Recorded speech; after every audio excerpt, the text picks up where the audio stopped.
Alléluia, Amen. alléluia, alléluia, amen, amen. On va encore dire merci, acclamer notre Seigneur, parce que c'est lui qui est merveilleux. Quel que soit ce qui se passe dans la journée, c'est lui qui tourne ça en bien.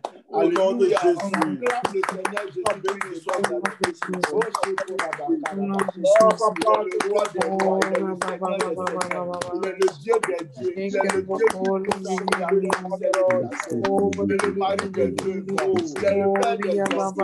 Il est celui-là même qui Le Père des hommes, c'est le Dieu vivant. Ça n'a pas changé. Ça n'a pas changé. Ton nom est Shaddai. Ton nom est l'amour.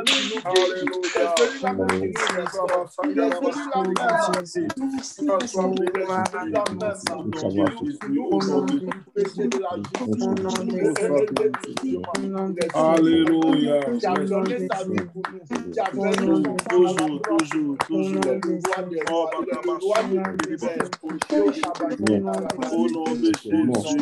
Toujours. Au nom de Jésus. Alléluia. Il est le lion de la tribu de Juda et il est aussi l'agneau de Dieu qui ôte le péché du monde. Alléluia. Alléluia. Alléluia. Amen. Amen. Amen. Alléluia. Shalom, shalom. Que la grâce de Dieu soit sur chacun de nous. Amen. Amen. Amen. Paul avait une écharpe et il a prié le Seigneur. Le Seigneur lui dit, ta grâce me suffit. Ma grâce te suffit. Donc, la grâce de Dieu est amplement suffisante.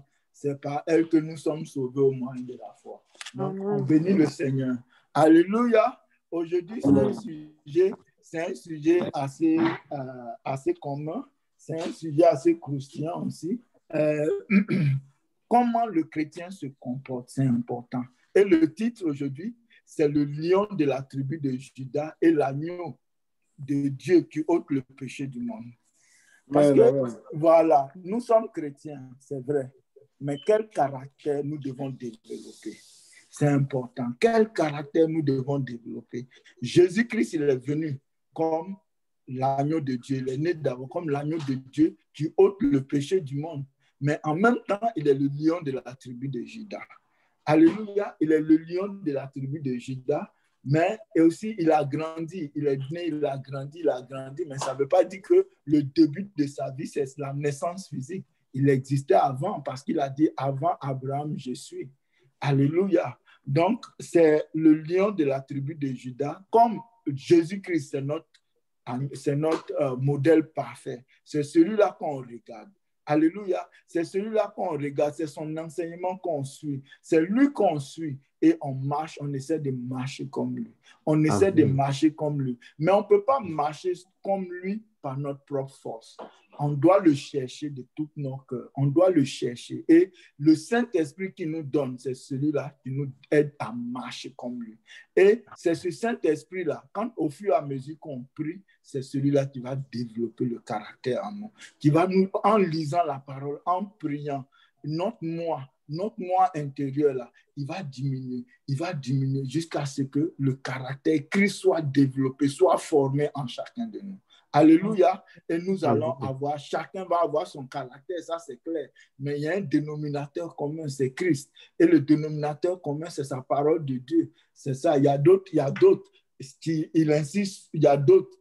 Un côté est plus fort, il y a d'autres, ce côté est plus fort. Comme dans les 12 tribus d'Israël, quand Joseph bénissait, quand Jacob bénissait ses enfants, il a béni les 12 tribus d'Israël et chacun avait son caractère. Donc, nous, on a tous notre caractère, mais en tant qu'enfants de Dieu, quand nous nous trouvons dehors, quand nous nous trouvons dans l'église, quand nous sommes dans notre famille, comment nous réagissons face à des situations? Comment nous réagissons? Alléluia. Il y a un dénominateur commun que le Seigneur veut qu'on ait. Ce qui est notre force, c'est Ésaïe 30, verset 15. On va aller dans Ésaïe 30, verset 15. Ésaïe 30, celui qui a trouvé le premier peut déjà me dévancer puis commencer déjà à lire pour montrer qu'il est très rapide. Car ainsi a parlé le Seigneur. Amen. Alléluia. Non, vas-y, continue. Amen. Vas-y, Ésaïe 35. Car ainsi a parlé le Seigneur, l'Éternel, le Saint d'Israël. Mm. C'est dans la tranquillité et le repos que sera votre salut. Mm. C'est dans le calme et la confiance que sera votre force. Mm. Mais vous ne l'avez pas voulu. Amen, amen. Ce que le Seigneur m'a dit, il vient de me parler même. Il dit, ça va aussi avec, il faut d'abord commencer par les enfants dans le foyer. Ça dit que ce caractère-là, le calme, il dit, car ainsi a parlé le Seigneur. Donc, car ainsi a parlé le Seigneur, il attire notre attention. Il veut que notre attention soit sur lui, soit sur sa parole, soit Jésus-Christ. L'Éternel, le Saint d'Israël. Il répète encore, l'Éternel, le Saint d'Israël. Il dit, c'est pour vraiment insister. Il dit, c'est dans la tranquillité et le repos que sera votre salut. C'est dans le calme et la confiance que sera votre force. Alléluia, c'est important. Le Seigneur veut qu'on éduque nos enfants à être tranquilles et à être calmes. De ne pas réagir sous les émotions. C'est ce qu'on a vu dans Esther. Le roi Ahasuérus, quand Esther n'est pas venue, il était en colère, mais il n'a pas pris la décision sur la colère, parce que la colère n'accomplit pas la justice de Dieu. Donc, il a d'abord réuni les sages et il a vraiment réuni ceux qui reconnaissaient le temps. Et en fonction de ça, quand tout ça s'est passé, il dit, après tout cela, maintenant, il a pris la décision. Alléluia. Donc, nous, en tant qu'enfants, nous, comme pasteur Sylvain le disait, il a demandé de prier pour les familles. Les familles, c'est important. C'est la cellule de base de la société. Et quand la famille ne va pas, la société ne va pas. Parce que c'est lui qui a dit dans la Genèse, l'homme quittera son père et sa mère et s'attachera à sa femme et les deux formeront une seule chair. La seule chair qu'ils formeront les deux, c'est l'enfant. C'est le produit de leur union. Alléluia. C'est ça. Ça, c'est une autre explication. Donc, ce produit de notre union, lui aussi, il doit grandir. Mais il doit grandir dans le calme et la tranquillité. On doit éduquer nos enfants à être calme et tranquille, de ne pas réagir par les émotions, mais de réagir sur la parole du Seigneur. Alléluia. Quand on est devant une situation, on ne doit pas laisser nos émotions nous envahir, mais laisser l'Esprit de Dieu nous conduire. Alléluia. Quelqu'un me dit, et les situations d'urgence. C'est vrai, il y a les situations d'urgence, mais il faut savoir que Dieu aussi, il est tout. Il a tous les caractères. Il est aussi pompier, il est plombier, il est médecin, il est tout. Voilà. Et il a son Saint-Esprit en nous. Et dans les situations d'urgence, lui aussi, il va nous donner un caractère d'urgence. Faisons-lui confiance. C'est lui qui est notre berger, qui nous dirige. Lui aussi, il va nous donner la façon dont réagir. Parce que le Seigneur ne nous abandonne jamais. C'est lui, il a dit que je vais au Père et je vais vous envoyer le Paraclet. Je prie le Père pour qu'il envoie le Paraclet afin qu'il demeure avec vous. Donc, ce Saint-Esprit qui est en nous, là, il nous aide aussi à réagir dans les situations difficiles. Il a dit dans le psaume, je crois, 32, verset, le psaume 32, là, l'ange de l'Éternel campe autour de ceux qui les craignent et il les arrache au danger. Donc, c'est le Seigneur qui nous arrache au danger. Les situations d'urgence, les situations où tu dois réagir, moi, je fais confiance au Seigneur. Et quand tu pries souvent le Seigneur, quand tu pries vraiment le Seigneur, il te précède là où tu dois aller. Il te révèle d'avance ce qui va se passer, afin que quand les choses se passent, tu es dans le calme. Le calme, c'est quoi? Il dit, l'Éternel, le Saint d'Israël, c'est dans la tranquillité et le repos que sera votre salut.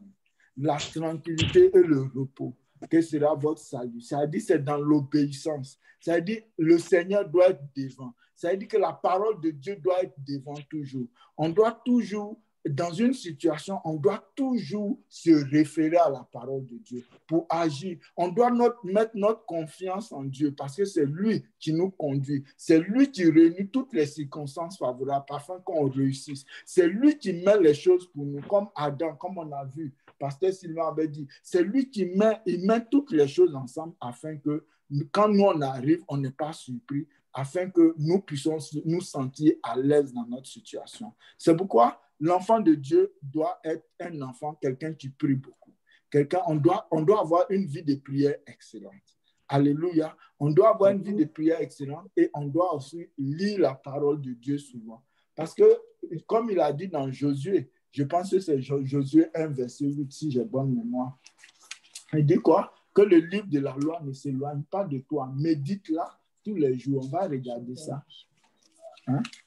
On va regarder Josué 1, verset 8.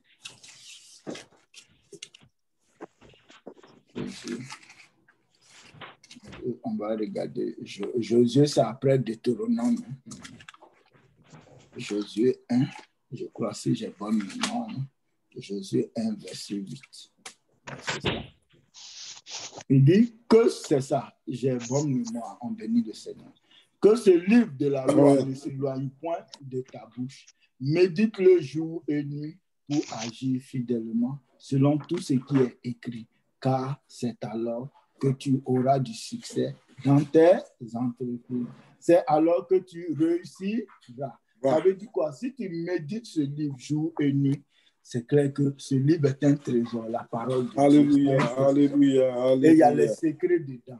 Ça veut dire, on a vu, tu ne dors pas comme ça. Comme Pasteur Sylvain le disait, quand l'ennemi il te dit quelque chose, faut même pas méditer sur ce mensonge-là. Tu refuses ça en même temps. Parce que quand tu laisses ça aller, ça commence à se développer. Il faut rejeter ça immédiatement. C'est ça. Ça veut dire que faut rejeter ça. Souvent, la fille, elle est là. On prend le cas d'une fille, une femme qui est là. Bon, peut-être elle cherche à se marier. Bon, peut-être que ça tarde. Elle va dire oui, parce que je ne suis pas belle. Refuse ça. Rejette ça tout de suite. Tu rejettes ça. Non, même pas. On t'aime. Le Seigneur t'aime. Et quand il t'aime là, tu es sa fille. Tu rejettes ça tout de suite. Non, il y a une malédiction sur moi. Tu le rejettes tout de suite. Au nom de Jésus. Au nom de Jésus. Au nom de Jésus. Nombre 23, 23. L'enchantement ne peut rien contre Jacob, ni la divination contre Israël. Autant marqué, il sera demandé à Jacob et à Israël quelle est l'œuvre de Dieu. Alléluia. Alléluia. Amen. Et puis il a dit quoi encore? Je pense 2 Corinthiens 5, 17. Hein. C'est... pour ceux qui sont en Christ, les choses anciennes sont passées. Voici, toutes choses sont devenues nouvelles. Nouvelles. Voilà, quand on est en Christ, le Seigneur a fait le travail pour nous. Faisons-nous confiance. Souvent, on peut avoir des échecs, on commence à tout imaginer. On doit toujours repartir dans la parole de Dieu. Toujours repartir. Toujours questionner Dieu. Qu'est-ce qui n'a pas allé? Qu'est-ce qui n'a pas marché? Et le Dieu, qui est notre papa là, il va nous enseigner, il va nous parler. Face à les situations, il va nous parler. Alléluia, alléluia. Donc, on a parlé des lions de la tribu de Juda et puis l'agneau de Dieu. Donc, l'agneau, c'est la douceur. L'agneau, c'est la douceur, c'est un caractère. C'est pourquoi souvent la Bible parle, il compare les gens aux animaux. Il parlait à la femme phénicienne. Je donne pas, comment on appelle ça?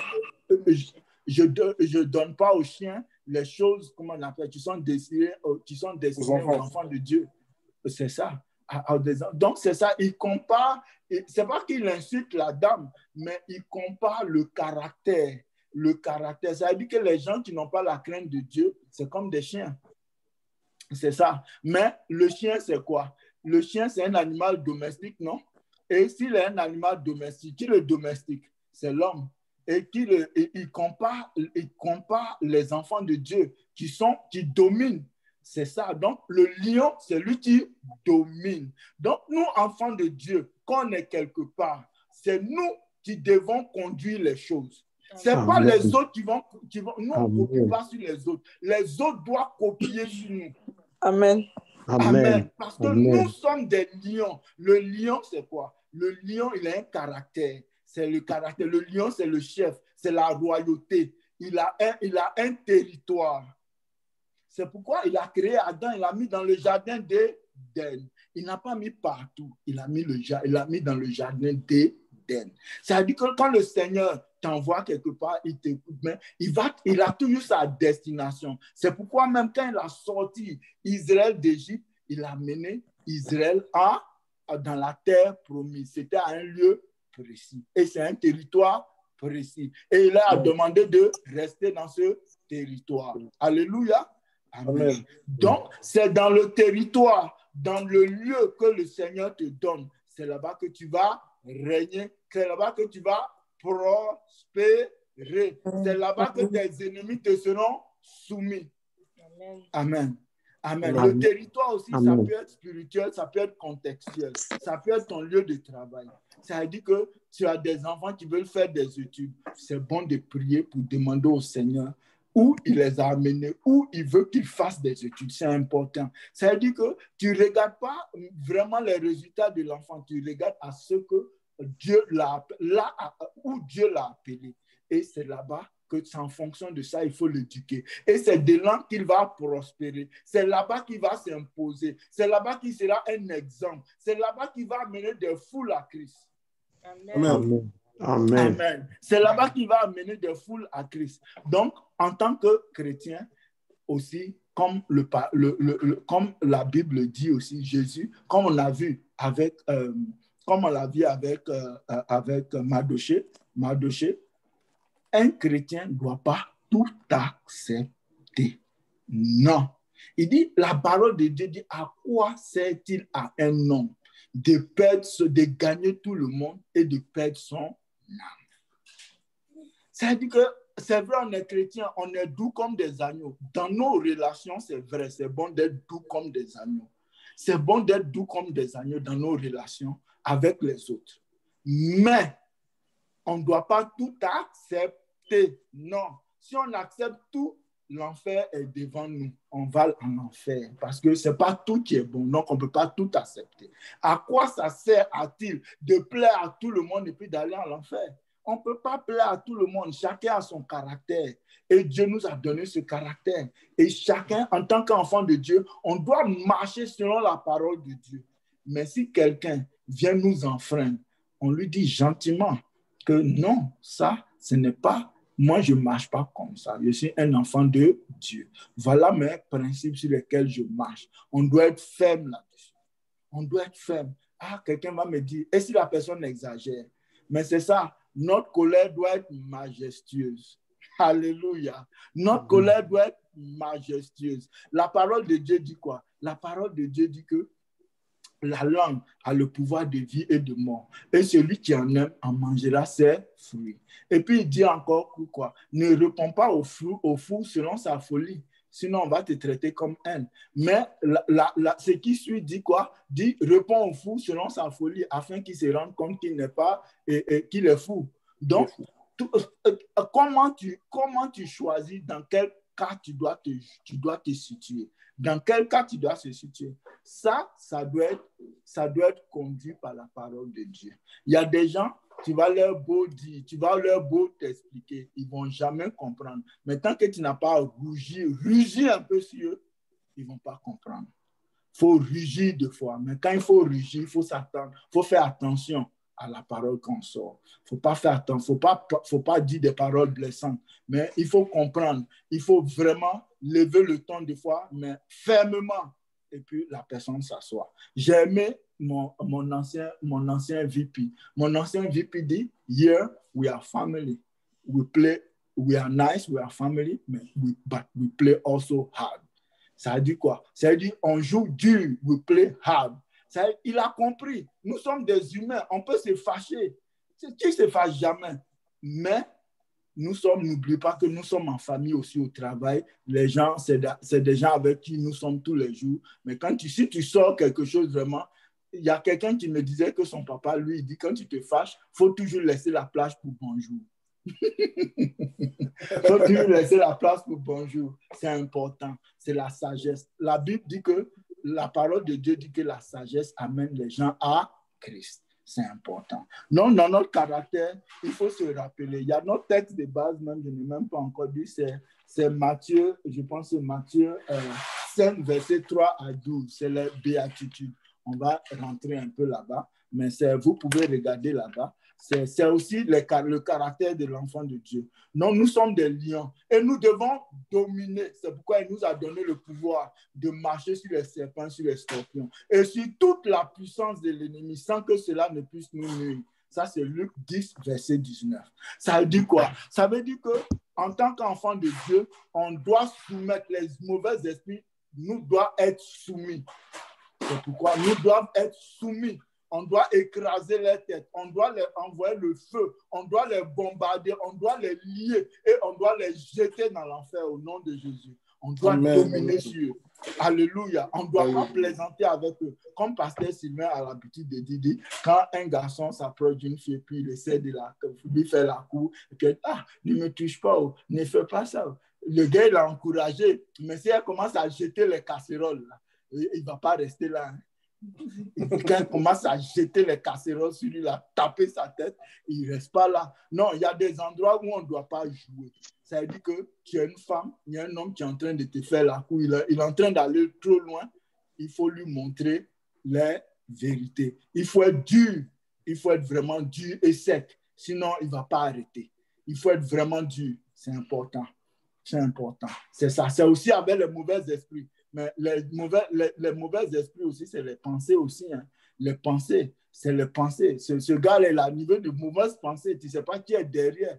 Ou bien si c'est une femme, si c'est un homme, si c'est une femme. Si tu n'es pas dur, bon, ça fait croire que tu ne dis rien consent. Donc, on te touche, tu ne dis rien. On te touche, tu ne dis rien. Ben, quand le toucher, il y a des sensations. Et si tu t'amuses avec ça, tu peux rester dedans. Donc, le Seigneur veut que quand Joseph, il ne s'est pas amusé, on a vu la dernière fois. Joseph, quand la femme de Potiphar a essayé de le toucher, il a fui. La Bible nous demande de fuir l'impudicité. Ça aussi, c'est notre caractère. Il nous demande de fuir l'impudicité. Il nous demande de fuir. Il y a des endroits où le Seigneur ne veut pas qu'on soit. Si, pendant qu'il y a l'enlèvement, si tu es dans une boîte de nuit, je ne suis pas sûr que tu seras enlevé. Non. Si tu es pendant que tu es en train de danser, tu es en train de mouler, là, et puis l'enlèvement arrive, mon cher, c'est ça que ça va chauffer sur toi. Tu vas passer par la tribulation en force même. Alléluia. Donc, c'est important. En tant qu'enfant de Dieu, nous sommes en même temps, nous devons être lions, en même temps, nous devons être agneaux. Nous devons être doux dans notre relation. Nous devons s'aider les uns les autres. Amener nos frères à ne pas pécher. C'est ça. C'est l'agneau de Dieu qui ôte le péché du monde. Nous aussi, il a dit. Il dit, si tu pardonnes les péchés de quelqu'un, ce serait pardonné. Mais ça veut dire quoi? Ça veut dire aussi que dans notre caractère, dans notre comportement, on doit soutenir nos frères pour qu'ils soient en Jésus-Christ afin que le péché sorte de leur vie. Ça veut dire que notre caractère, ça veut dire l'amour couvre une multitude de péchés. L'amour doit dominer parmi nous. Dans notre caractère, l'amour doit dominer. Mon frère, il m'a fait ça, mais... Il m'a fait ça, mais je l'aime, c'est important. Je l'aime, il est comme ça, c'est son comme ça. Mais lui-même, à force de l'aimer, lui-même va se rendre compte et puis va confesser. Ou même elle-même va se rendre compte, elle va confesser. Ah, moi j'étais comme ça, hein, mes frères là, ils m'ont supporté, ils m'aiment beaucoup. Mais maintenant, mes yeux sont ouverts, j'ai changé. C'est important, c'est important. Nous sommes une famille.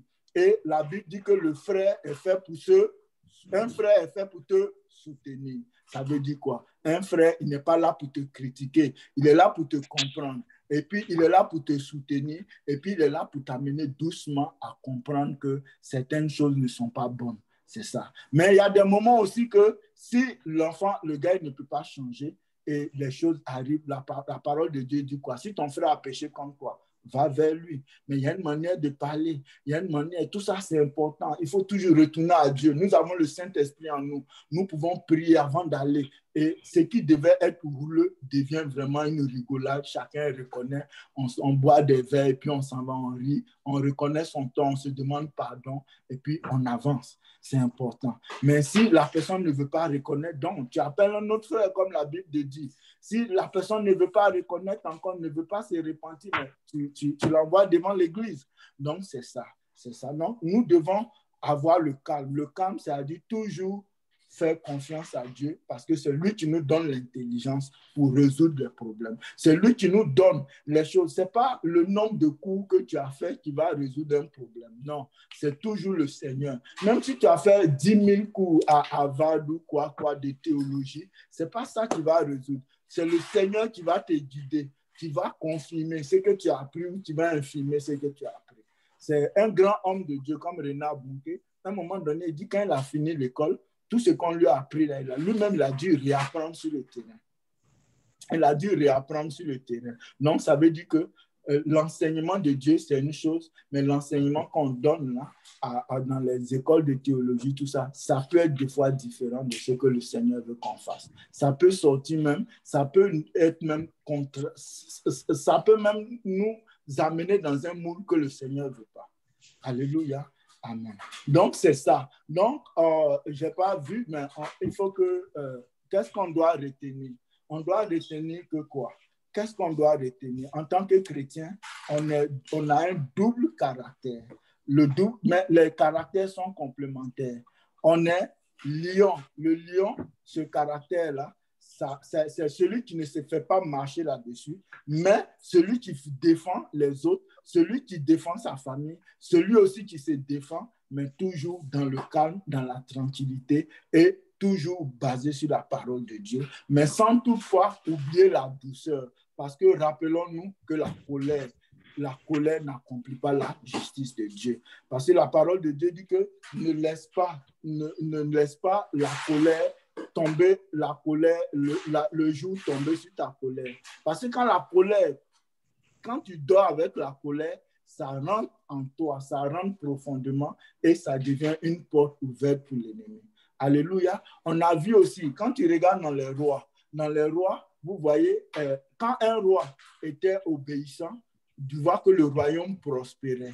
Il est roi, mais en même temps, il est agneau. Devant Dieu, il est agneau. Il est fils de Dieu, il est enfant de Dieu. Donc, tant qu'il est dans l'obéissance, il prospère. Il domine sur les autres tant qu'il est obéissant. C'est comme dans le jardin d'Éden. Tant qu'Adam était obéissant, il était dans le jardin d'Éden et il dominait là où le Seigneur l'avait emmené. Mais quand il a perdu l'obéissance, quand il a désobéi, en ce moment, c'est devenu difficile pour lui. C'est-à-dire que les lions ont commencé à devenir des carnivores, les serpents sont devenus autre chose, et la terre même a été maudite à cause de lui. Donc, la domination, il devait lui-même travailler dur de ses forces. Donc, si on veut éviter de travailler dur, il faut obéir au Seigneur. Parce que quand on obéit au Seigneur, ça devient simple. Nous devenons enfants de Dieu, comme le dit le psaume 127.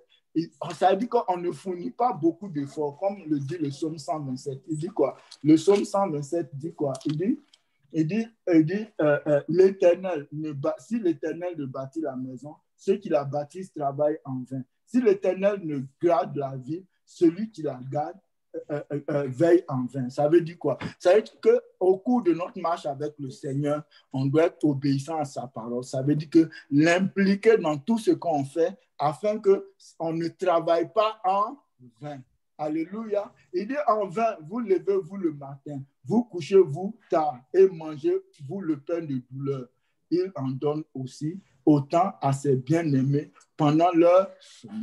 Ça veut dire que le Seigneur, ça veut dire que toi, tu vas fournir moins d'efforts parce que tu es enfant de Dieu. Il va éclairer ton esprit. Il va te donner la compréhension dont tu as besoin pour réussir. Moi, j'ai remarqué une chose. Quand j'ai pris beaucoup avant de dormir le lendemain, je suis très efficace au travail. C'est ce que j'ai remarqué. Quand je prie beaucoup, mais quand je travaille beaucoup le soir, là, le lendemain, je suis moins efficace. En tout cas, le Seigneur, la vérité est chez le Seigneur. Donc, toujours rester dans l'obéissance, dans la douceur de l'agneau, comme le dit dans les béatitudes en bas. Quand vous avez le temps, vous allez regarder là-bas. Les béatitudes, Jésus explique tout un peu.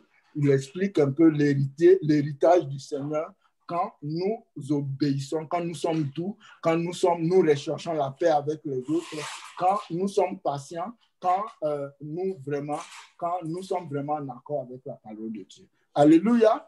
Amen. Donc, voilà ce que le Seigneur a mis dans mon cœur et je bénis le Seigneur pour cela. Donc, j'aimerais qu'on acclame le Seigneur Jésus. Acclamons le Seigneur.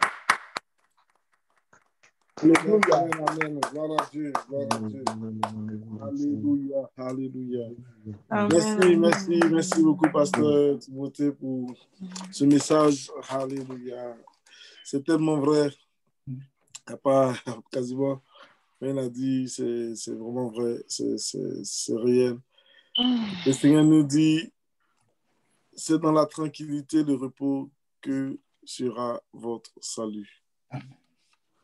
Il n'a pas dit c'est dans les lamentations, dans les pleurs, dans les troubles, dans les... Non, c'est dans la tranquillité. Dans la tranquillité. Maintenant, comment on fait pour être tranquille? Il explique en bas, il dit, c'est dans le calme et la confiance. Amen. Et sur la force. Amen. D'abord, pour être tranquille, il faut être calme. C'est ça. Il ne faut pas être agité. Quand une situation arrive, il ne faut pas t'agiter. C'est ça. Parce que quand tu commences à t'agiter, du coup, tu perds la tranquillité. Tu n'es plus calme. Tu es affolé. Tu peux même marcher sur la solution sans même savoir que c'est la solution. Il faut être calme. Il faut être calme. Il faut tout faire pour garder son calme. Et il dit, c'est dans la confiance. Vous savez, lorsque, on va prendre quel exemple simple, pour ceux qui sont aux études. Lorsque tu as vraiment bien étudié et tu es confiant, tu sais que cet examen-là, tu vas le réussir. Mais tu ne paniques pas. Tu paniques en rien. Moi, je me rappelle quand je partais dans notre pays, on appelle ça le BEPC. Je suis parti à l'examen juste avec un stylo. Et puis, c'était tout. Je n'avais rien d'autre. Dans ma poche, il y avait seulement mon stylo. Mais quand j'ai arrivé là-bas, il y avait des gens qui avaient leurs gros livres de mathématiques, d'autres avaient leur... En fait, tout ce qu'on avait étudié durant l'année scolaire, ils avaient rapporté ça le jour de l'examen. Bon, ce jour-là, tu ne vas pas comprendre quelque chose. Sois sérieux. C'est pas la... C'est pas ce jour-là que tu vas... On fait la révision pendant les temps de repos. On révise.